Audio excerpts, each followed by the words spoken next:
Let's do this. Jake Bates, man, he's been a hot topic for many weeks. Ever since the UFL season started, he comes out and he knocks it, a major kick in game one, and he's just kind of taken over the internet, right? I mean, he took over what Lions fans thought was going to be our next kicker.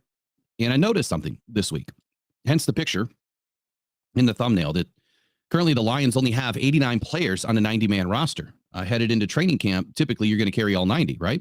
So seemingly this would be paving the way for another addition to the team. Now, the Lions cleared more space this week, Tuesday, with the release of cornerback Craig James. He was designated with an injury designation. His exact injury was not known. Even though James was not present for last week's minicamp session that was open to the media, it was clear that he was being released with that injury designation. So James, 28, he signed with the Lions practice squad last December. And after being released by the New York Jets, he's been in the NFL since 2018, kind of bounced around to several teams. He played in 2 games for the Jets in 2023, but didn't see a lot of action last season. The Lions signed James to a future reserves contract after the season had ended. And now comes the moment where I'm speculating, right? A bit on what the Lions could be gearing up to do. The Lions are one of several teams who requested to meet with Jake Bates, and they did on Tuesday. So you've got these correlating moves here. You've got Jake Bates comes in for a visit. It wasn't an official workout or anything. And then you have Craig James being released with an injury designation. Now, the injury designation probably doesn't matter a whole lot here.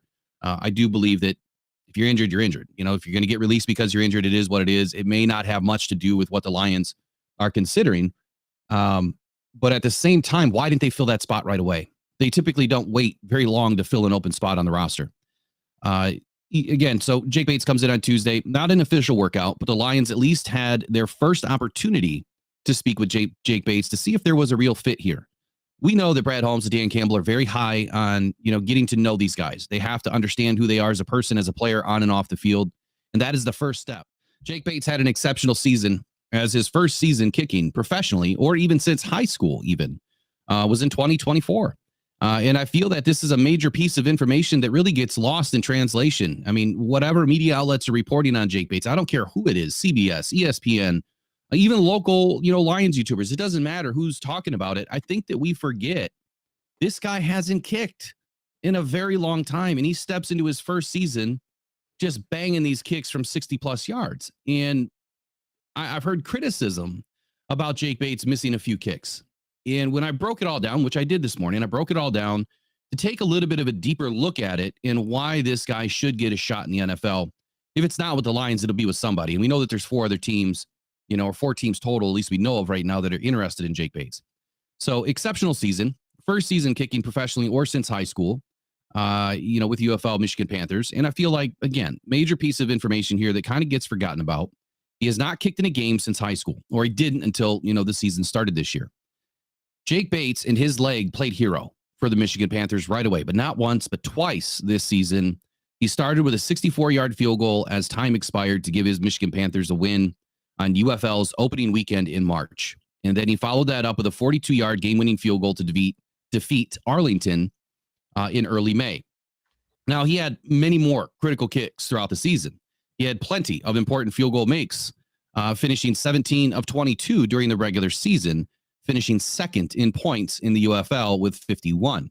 Again, regular season points. His only misses came from 39, 51, 53, 58, and 62. He was then 4 of 6 in the postseason. Not too shabby, especially when you look at where he's kicking the ball from. And in the playoff loss, the Panthers turned to Bates after the offense was really struggling to find the end zone. He made kicks from 53, 42, 39, and 25, and then finally missed from 51 yards at the end of the second quarter. And then what should be a chip shot for Jake Bates from 44 yards in the fourth quarter. And then many media outlets were quick to really, discredit, his miss in the playoffs and kind of what I was talking about earlier, and criticize his misses during the regular season. But you know that I had to dig into it just a little bit. His stats in NFL stadiums stack up against some of the best in the NFL to do it. Only missing 1 kick under 50 yards the entire season, with 3 misses over 50 and 1 miss over 60. Why is that important? Well, it's pretty incredible. One, not after not kicking for over 3 years in a game as the kicker, he comes in and lights it up. I mean, how many of us could go do that? Whatever sport you were good at when you were younger, could you just go walk on the field right now and just start being great? I doubt it. Now, obviously, we're a lot older. Many of us are a lot older than what Jake Bates is right now, but I think you get the point that I'm trying to make. Now, he only finished the UFL as the second best kicker this season by stats. Very slim margin to Andre Smite, who went 19 of 21. And he also had a long of 61 yards. So not 64, but 61. He was 8 of 11. In comparison to the NFL, though, Matt Prater had the longest kick in 2023 at 62 yards. Jake Bates, 64. Only 4 kickers were 100% in attempts over 50 yards. And only 9 kickers attempted kicks over 60 yards with a combined record of 5 and 9, or just over 55% completion rate for field goals. Jake Bates, 17 of 22 in the regular season, 4 of 6 for a combined 21 for 28 on the season. He attempted kicks of 50 plus more than 7 times and 60 plus more than 4 times this past season, making 2 over 60 and more than 5 over 50. When I look at some of the best NFL kickers this last season, you had, like I said, what was that number? 9 kickers that attempted kicks over 60 yards.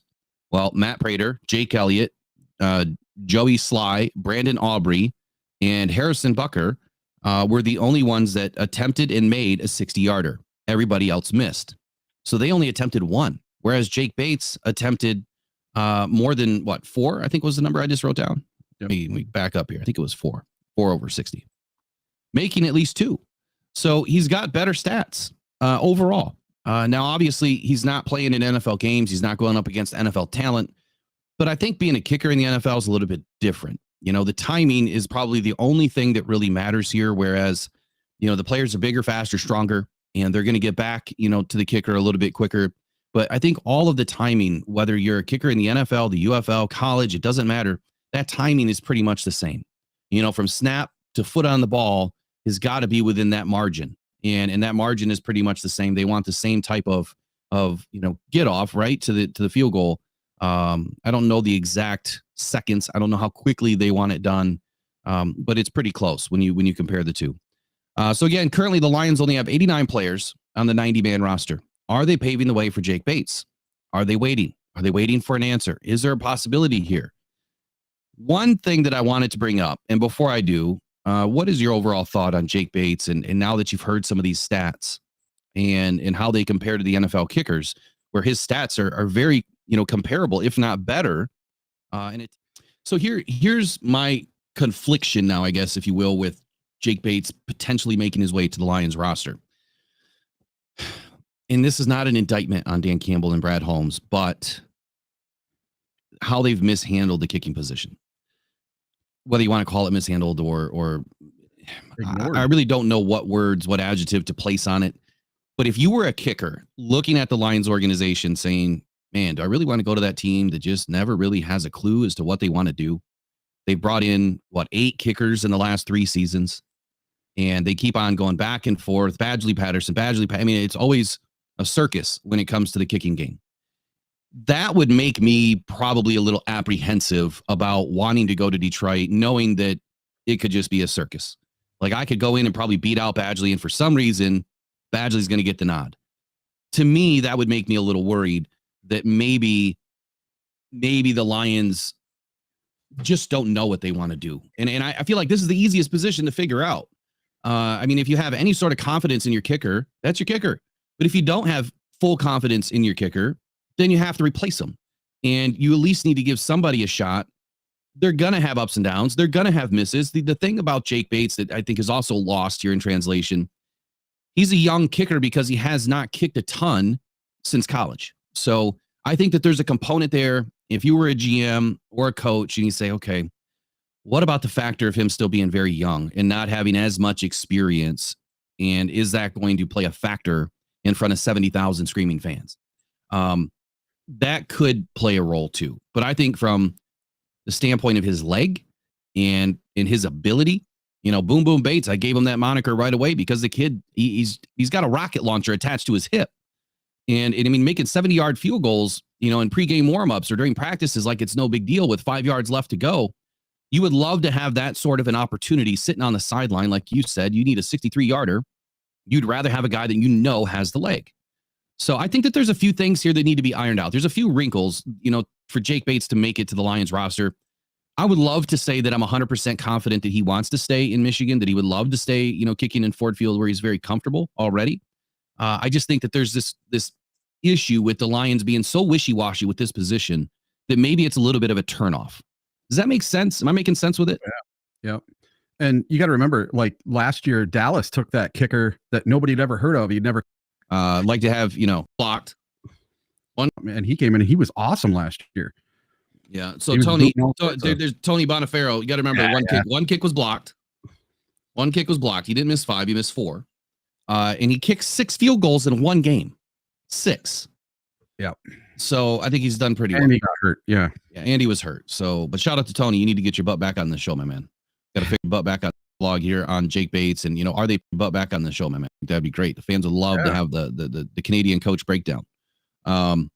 So anyway, that was it for my opening monologue here on Jake Bates. And, are they paving the way for Jake Bates by leaving an, position open right now in the 90-man roster? And that information obviously is coming directly from DetroitLions.com and their roster. I went and counted up how many people are on the roster. So if they have not updated it, if they've made a transaction that we just don't know about right now, then obviously that, speculation is not worth anything. But that's my speculation right now, that they're leaving a window open for somebody. Who that player is could potentially be Jake Bates. Came across something last night. And don't forget, tonight, 7 p.m., we've got the All Grit Pod.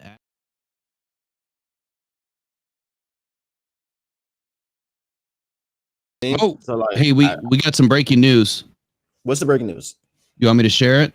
Yeah, go ahead. All right. According to Aaron Wilson, the Lions are expected to sign all UFL kicker, the strong-legged kicker, Boom Boom Bates, Jake Bates, per league sources, is signing with the Detroit Lions. So there's your breaking news. Just like we talked about this morning. Look, I thought that the Lions were making room here. They had 89 out of 90 available on the roster. Man, what a call, but welcome to the Detroit Lions, Jake Bates. This is awesome, man. Again, according to per league sources, and shout out to Braylon Dennis for keeping me up to speed here on breaking news while we're live.